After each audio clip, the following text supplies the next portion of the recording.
On 16th March 2024, the country lost one of the most controversial TikTokers in a road accident that occurred along the Ndenderu-Ruaka Road. It was reported that at the time of his death, he was drunk and intoxicated with alcohol, and as a result of the intoxication, he found himself running into the main highway where he met his sudden death. He came to the limelight through a road accident, and a year later, he left through a road accident. Na nini haswa ilitendeka? Naitwa Brian Chira. And I saw the whole accident. It happened that a lorry was coming up from the other side, and there was a matatu. According to police reports issued, he was drunk in the first accident, and drunk he was in the second accident too. His sudden demise shocked many as it was so unexpected. However, taking a keen look at his death, it wasn't so unexpected. His death had been talked about before on live camera, both by himself and by his friends. If the world was to split, I just want to get down, nifunikwe niziko huko ndani like. If you don't want to reduce your alcohol and be smart in brain, I'm coming to bury you soon. Alone, you're gonna come and weep at my grave. Aside from that, Brian Chira had Sanpaku eyes, and therefore that only meant that he was a bearer of the Sanpaku curse, which states that such a person either develops an illness or dies a tragic death. In Brian's case, he had developed an illness and finally he did die a tragic death. Is the Sanpaku superstition real?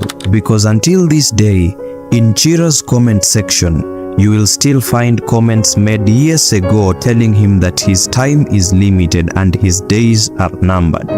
In this video, we demystify Brian Chira's cause of death from the superstitions to the final police report. Naitwa Chira, Brian Chira. Akiwaze, sweatpants zenu, aki munachoma. That was his last upload on his Instagram account. As usual, he displayed utmost eloquence and courage as he spoke. But little did he know that this was the last Instagram reel he was making. Although in this video he was sober, it was not something new for Chira to make videos when drunk. Some time back, fellow TikToker Nyakwar Janeko had warned him about his horrible drinking habits and even went ahead to say that it will be the cause of his death and that when he dies, he will enjoy the road trip to his burial.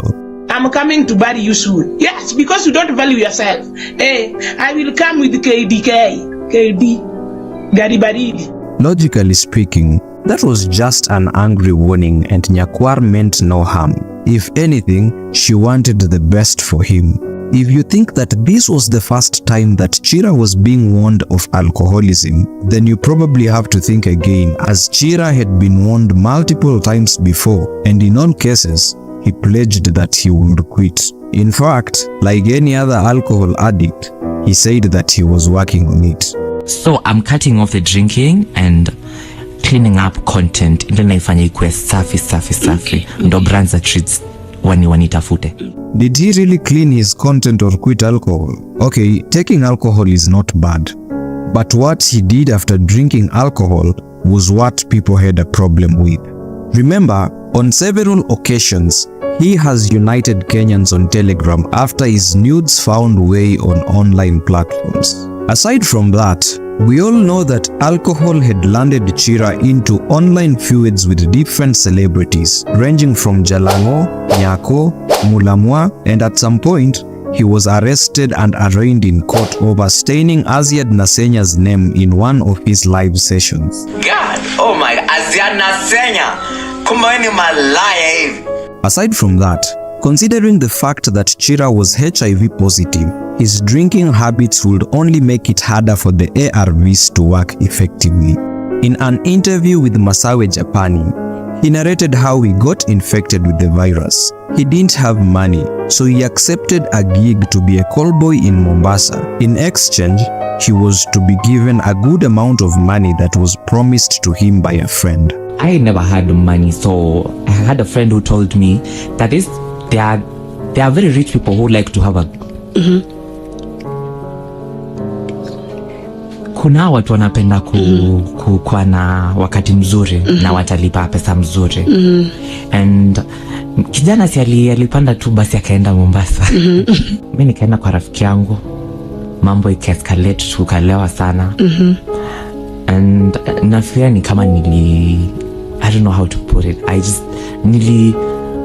So many things escalated. I felt I was raped.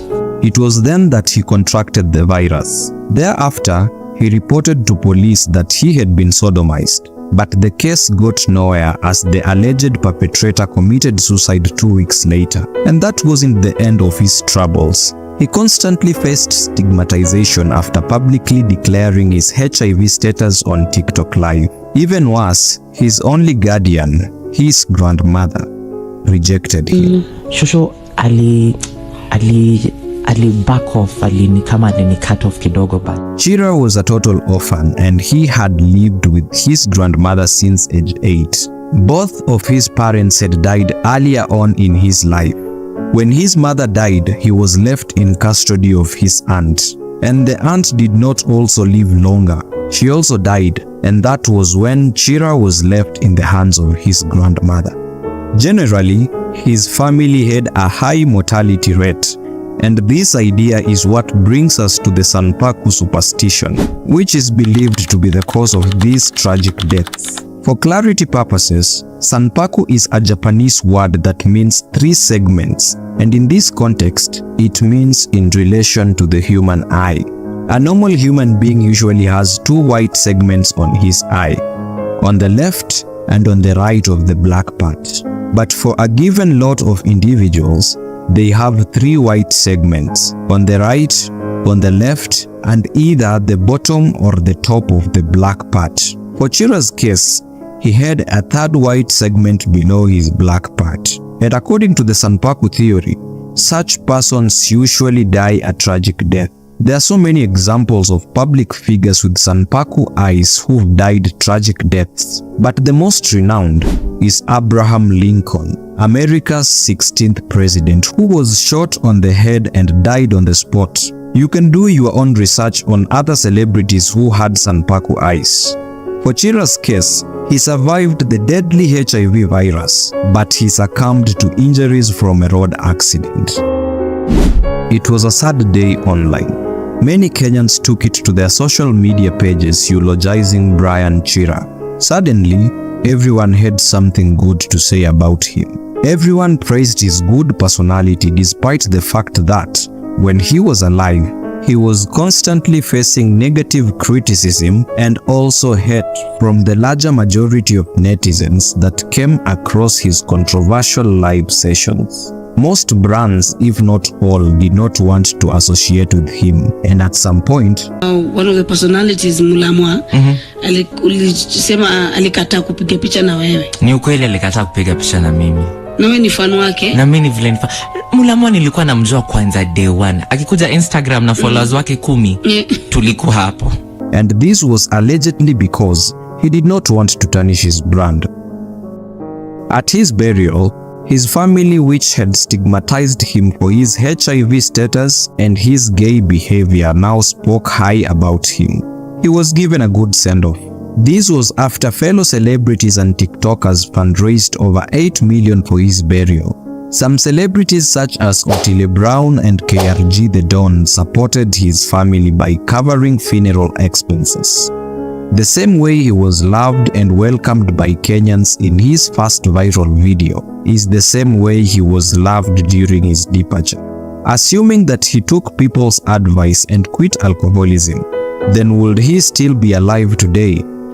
Maybe. But all in all, whether the cause of his death was alcohol or just a reckless driver or even a curse, it was God's timing and his plans are the best. It was God's plan, And even if Chira did some bad things while still alive, it is not ours to judge. Tuachie Mungu kazi yake.